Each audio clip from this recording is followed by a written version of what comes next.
Hello, আসসালামু আলাইকুম। আপনারা সবাই কেমন আছেন? আমার এই ভিডিওটি সবাই মনোযোগ দিয়ে দেখবেন, অনেকের ভুল ধারণা চলে যাইব।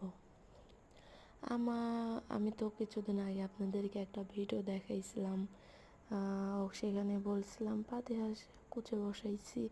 তখন 2 দিন আগে আপনি ভিডিওটা ছাড়ছিলাম। তো আমি এই হাঁসটাকে নিয়ে অনেক কিছুই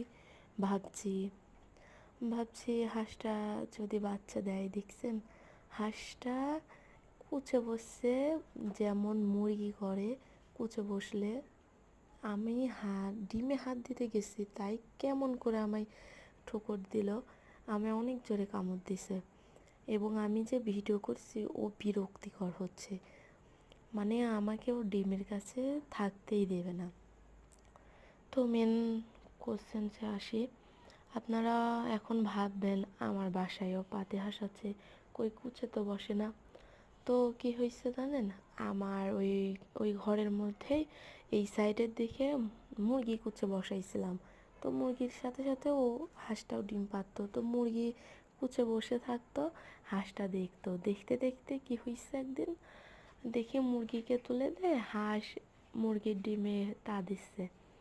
পরে 2 দিন ভাবলাম 1-2 দিন আরাম হচ্ছে, পরে সরাই দিলাম, তাও হাঁসটা মুরগিকে ওঠাই দিয়ে সে এখন তা দিবে। তো পরে আমি ভাবলাম ঘরে তো ডিম আছে, তো ওই ডিমগুলো দিয়ে বসাই দিলাম, জায়গায় বানাই দিলাম। তো দেখি হাঁসটা ডিমে তা দিচ্ছে। পরে ভাবলাম হ্যাঁ দেখি তা কেমন দিচ্ছে। পরে 3-4 দিন যাওয়ার পরেই দেখতে পারলাম ডিমের মধ্যে বাচ্চার ঘোরটা চলে আসছে, বাচ্চা তৈরি।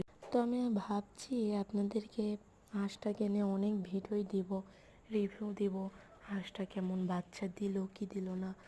তো আমি দেখছি মোটামুটি বাচ্চা চলে আসছে।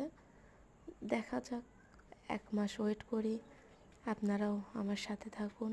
আর হাঁস আপনারা কিভাবে কুচে বসাবেন, হাঁসের কুচে বসার লক্ষণ হলো হাঁস দেখবেন খাওয়া দাওয়া বন্ধ করে দিচ্ছে, ঘর থেকে বের হচ্ছে না, এবং হাঁসটা ডিম নিয়ে বসে আছে। আপনারা চাইলে অনেক দিন, মানে একটানা ডিম দেওয়ার পরে যখন হাঁসটা বুড়োর দিকে হয়ে যাবে, তখন আপনারা ডিম একটু দিয়ে দেখবেন হাঁসটা ডিমে বসে কি না। তারপরে চেষ্টা করবেন। আমি আপনাদেরকে আরও অনেক ভিডিও দিব এটাকে নিয়ে, দেখব বাচ্চা হয় কি না। ততক্ষণ সবাই আমার চ্যানেলটিকে ফলো দিবেন। আলহামদুলিল্লাহ, ধন্যবাদ।